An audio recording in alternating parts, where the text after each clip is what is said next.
Tunakumbuka vizuri sana kuhusiana na tukio la mbwa Wema Sepetu kupatwa na umauti. Wema Sepetu alilia vibaya sana.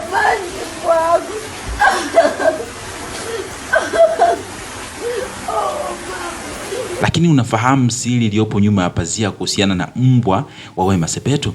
Wengi tulikuwa tunaambiwa na tulikuwa tunamwona kama mbwa, lakini wenzetu wenye jicho la tatu zaidi ama wenye jicho la mbali zaidi waliweza kufahamu kwamba kumbe yule hakuwa mbwa. Kiufupi ni kwamba tulikuwa tunaona kwamba alikuwa na tolewa hadi lambilambi zile baada ya kifo chake nini. Mengi aliweza kutokea, mastaa wakaumia na vitu kama hivyo. Je, ni kweli alikuwa mbwa? Kwenye hii video utaenda kupata ukweli wote kuhusiana na mmoja kutoka kwa moja ya mashekha ambao wenzetu kidogo wanaona mbali zaidi. Amekuja kutufichua ama kujaribu kutufumbua akili kuhusiana na ukweli juu ya yule mbwa wa Wema Sepetu. Kwa nini Wema Sepetu alilia sana, lakini pia kwa nini ilifikia mpaka watu wakaonyesha kujali kama vile ni msiba wa mtu kabisa, ili hali kwa imani ya dini ya Kiislamu ili jambo ambalo Wema Sepetu alifanya haliruhusiwi hata kidogo. Sasa kabla sijakuwekea clip ya Sheikh hapa msikilize kila ambacho alikuwa anakizungumza, naomba nikukumbushe bonyeza neno subscribe hapo chini hii video, kwa sababu kuna mengi zaidi ambayo mimi nitakwenda kusogezea hapa. Baada hapo like video, kisha kwenye sehemu ya comment utakuja kuniachia maoni yako, na ukipenda kabisa basi utashare video ifikie watu wengi zaidi. Msikilize Sheikh hapa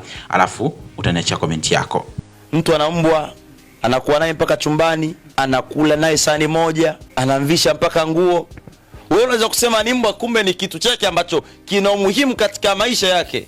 Huenda ikawa ndio sababu ya yeye kupata pesa, huenda ikawa ndio sababu ya yeye kupata energy, kupata ulinzi Sheikh. Kwa hiyo tusije tukalaumu sana wala tukasema sana Sheikh. Maisha yana siri kubwa sana ambacho huwezi ukajua kwa haraka sana. Hivi kweli wewe ndugu mtazamaji, mbwa aliliwe vile? Huyo dada huyo ndo wa kwanza kufuga mbwa.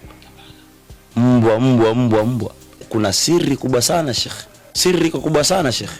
Kwa hiyo Sheikh, kuna kitu kizito naweza kusubutu kusema kwamba mimi sitaki kuamini kwamba yule binti ni Muislamu. Nasema haya kwa kusikitika kuona hiyo inaendelea. Sitaki niamini kwamba ni kweli. Unajua kuna masuala ya editing. Mtu anaweza kuedit kwamba mtu anatoa pesa kwa ajili ya kuchanga lambi zile kwa ajili ya mbwa. Kumbe si kweli. Siku hizi masuala ya kuedit haya. Pia unaweza sisi tukachukulia poa, kumbe mtu anaumia zaidi. Kuna siri, naweza kusema kwamba kuna kitu ambacho kiko nyuma ya pazia. Hicho sasa ndo sisi watu wa vitabu, ahlul kitabu, sisi masharifu tukae chini tuweze kulichambua zaidi.